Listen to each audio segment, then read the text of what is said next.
Well, joining us now from Tel Aviv is Danny Danon, former Israeli ambassador to the United Nations and a member of the Knesset. Danny Danon, thank you very much for making the time to speak to us this afternoon. You will have heard President Herzog saying this is a declaration of war. What's your assessment of where Israel finds itself today? Kamali, well, last night was unprecedented. We have experienced a brutal attack coming directly from Iran. And I stress the word directly because we got used to the fact that Iran is a state that sponsors terrorism in the region. They have a huge budget of $7 billion for the proxies. And we saw the proxies in action, whether it's Hezbollah from Lebanon or the Houthis from Yemen. But for the first time, we saw an attack from Iran against Israel. We are very grateful and proud of the defense system that last night proved their capabilities and the superiority of our technology. But at the same time, we realize that we cannot ignore what happened. We will have to retaliate. We will have to send a message to Tehran that it is unacceptable to attack a sovereign country with hundreds of rockets and missiles and expect us to sit idly by. What do you expect that retaliation, Danny Danon, to look like? What kind of targets would you want to see struck? Well, I think we should act fast, because we shouldn't wait too long. And the decision should be whether we attack the proxies or we attack Iran. I think my personal opinion is because of the fact that Iran chose to send those rockets from Iran, we have to retaliate back to target the bases or the airfields which they used in order to attack us and to send a clear message. We have no desire to start a war with Iran, but at the same time, I'm not familiar with any nation around the world that would observe hundreds of rockets and will not retaliate.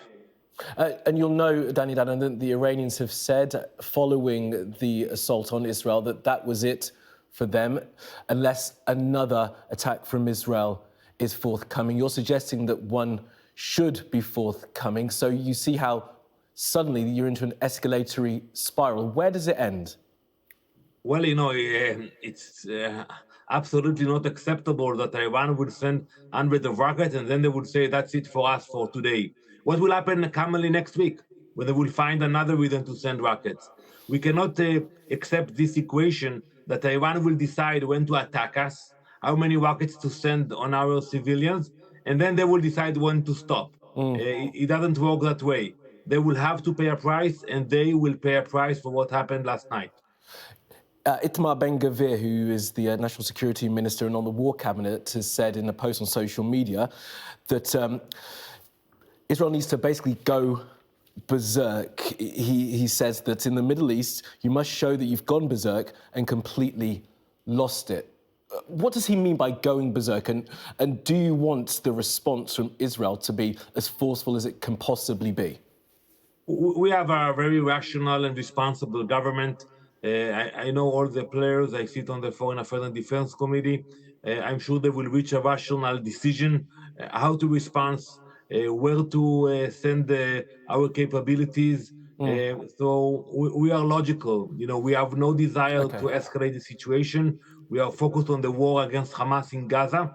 But, I see the linkage between the radicals in Gaza, Hamas, and what happened yesterday in Israel. Those radicals, they don't want to see any stability in the region, and they promote chaos. And Danny Danon, can I take from your message there that this idea of going berserk is not something you would support? You want, as you said in your words, a rational response. We are rational players, and I think that we will retaliate. We will show our superiority, not only playing defense, but also playing offense. They will feel the might of the IDF, those who decided to attack us. But we are definitely rational and will continue to act with responsibility. Would another strike on Iran make Israelis more or less safe? I think we have to look at the long term. When you live in the Middle East and you have neighbors who are not, we don't have Scotland or France as neighbors, we have to realize that deterrence is very important. And in order to build deterrence, you have to take action when you have a crisis. And today we are in a crisis mode. We saw what they are capable of doing, what are the intentions of the leadership of Iran. And when you look at history, when you have a regime that is so radicalized and they're calling for the destruction of the Jewish people. We cannot just sit idly by and wait for them to try again, or maybe to wait for they have a nuclear capability. I think for us it's not an option to wait, and that's why we have to punch them back.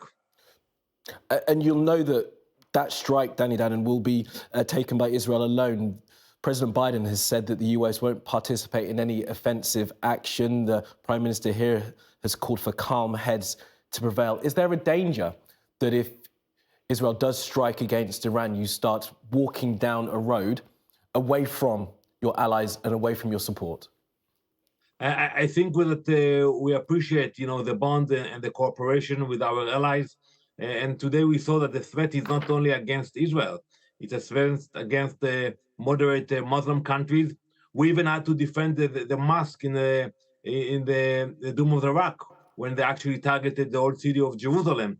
So I think, yes, it's important to work with the partners, but we have the capabilities of attacking Iran ourselves. And I think that will be our responsibility to retaliate. And Danny, I mean, the question is how long you could continue to attack Iran. I do want to ask you about the situation in Gaza. That operation is not complete. The hostages are still not home. Will it make it more likely the hostages come home in the short term if an attack against Iran is carried out? Well, I think it's very hard to make the linkage between the hostages, the 133 hostages who are being raped and tortured in Gaza. We know about the ongoing atrocities.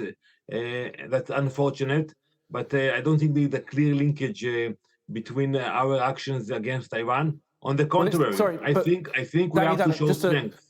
The link I'm making is because this very morning, following the assault by Iran, the Hamas, once again, pulled out of any kind of ceasefire deal. So by expanding the war more widely in the region and not finishing the first war in Gaza, those people that you want to bring home, which was one of the war aims, are not going to be coming home anytime soon.